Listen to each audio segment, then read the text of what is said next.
밤의 카페 테라스는 네덜란드의 후기 인상주의 화가인 빈센트 반 고흐의 대표적인 작품으로 파리를 떠나 고흐가 머물렀던 프랑스 남부 아르리 포름 광장에 있던 밤의 카페를 배경으로 그린 그림입니다.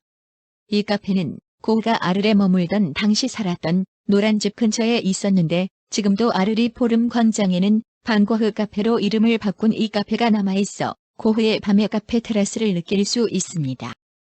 밤의 카페 테라스에는 가스등에서 퍼져나오는 노란색 불빛이 주변을 노랗게 물들이고 어두운 건물 사이로 보이는 짙은 파란색 밤하늘에는 흰색 별들이 여기저기 떠 있는데 이 짙은 파란색의 밤하늘과 진한 노란색 불빛의 강렬한 색채 대비는 자신의 감정을 표현하기 위해 주관에 따라 색채를 사용했던 고흐의 밤 풍경을 보고 느꼈던 주관적 감정 등이 잘 드러나고 있습니다. 수련은 프랑스의 인상주의 화가인 클로드 모네의 대표적인 작품으로 모네는 프랑스의 파리 근교 노르망디의 작은 마을 지베르니에 정착한 후 정원을 가꾸고 빛의 변화에 따라 달라지는 250여 점의 수련 연작을 그렸는데 지금도 프랑스의 지베르니에서는 이 모네의 집과 정원을 볼 수 있습니다. 빛의 미묘한 변화에 따라 색깔이 다르게 보이는 250여 점의 수련 연작들은 초기에는 선명한 형태와 색채를 띠고 전체적인 풍경이나 물과 꽃들을 담아냈지만 시간이 갈수록 물에만 초점이 맞춰지면서 형태 또한 모호하고 단순해지며 그림에는 오직 수련만이 가득 차고 하늘은 물에 비친 모습으로 나타납니다. 그랑드 자트섬의 일요일 오후는 프랑스의 신인상주의 화가 조르주 피에르 쇠라의 대표적인 작품으로 다양한 색의 작은 점들이 눈에서 혼합되어 보이게 만드는 점묘법으로 그려진 그림으로 그랑드 자트섬의 일요일 오후에서 보이는 풍경은 일일이 수없이 많은 점을 칠해서 그린 것입니다. 작품의 배경이 된 그랑드 자트섬은 센강이 가운데에 있는 파리 교회의 섬으로 1880년대 당시 많은 파리 시민들이 찾아 산책과 피크닉을 즐겼습니다. 당시에는 그랑드 자트섬을 중심으로 오른쪽에는 노동자들이 왼쪽은 부유한 사람들이 주로 살았는데 그래서 이 그림에는 여러 계층의 사람들이 다양하게 묘사되어 있습니다.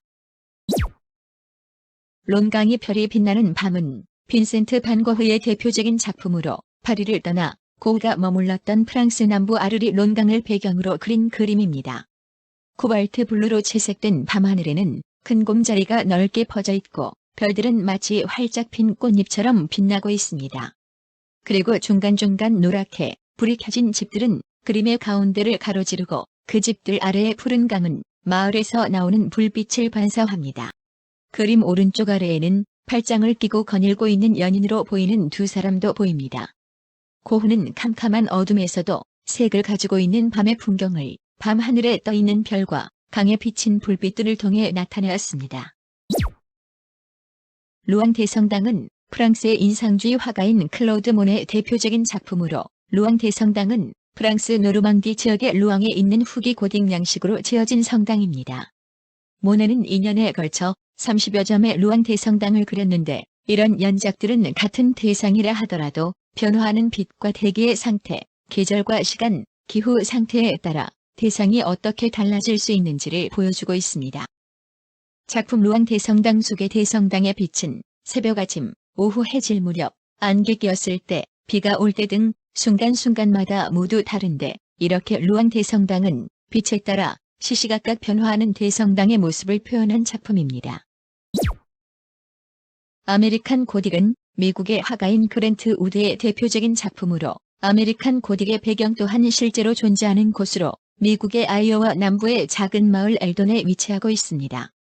고딕 첨탑이 달린 하얀 집을 발견한 우드는 자신의 여동생과 전담 치과 의사 맥키비 박사를 모델로 하여 이 하얀 집을 배경으로 아메리칸 고딕을 그렸는데 그림 속 남자는 오른손으로 건초용 쇠스랑을 꽉 잡은 채 단호한 눈빛으로 정면을 응시하고 있고 여자는 불만스러운 표정으로 정면이 아닌 다른 쪽을 응시하고 있습니다.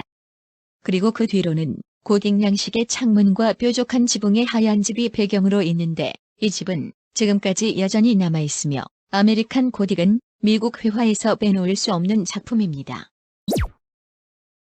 절규는 노르웨이의 표현주의 화가인 에드바르 뭉크의 대표적인 작품으로 작품의 배경이 된 곳은 노르웨이 오슬로의 에키베르그 언덕으로 절규 속의 다리 밑으로는 빙하로 인해 만들어진 좁고 깊은 마닌 피오르 해안이 펼쳐져 있습니다.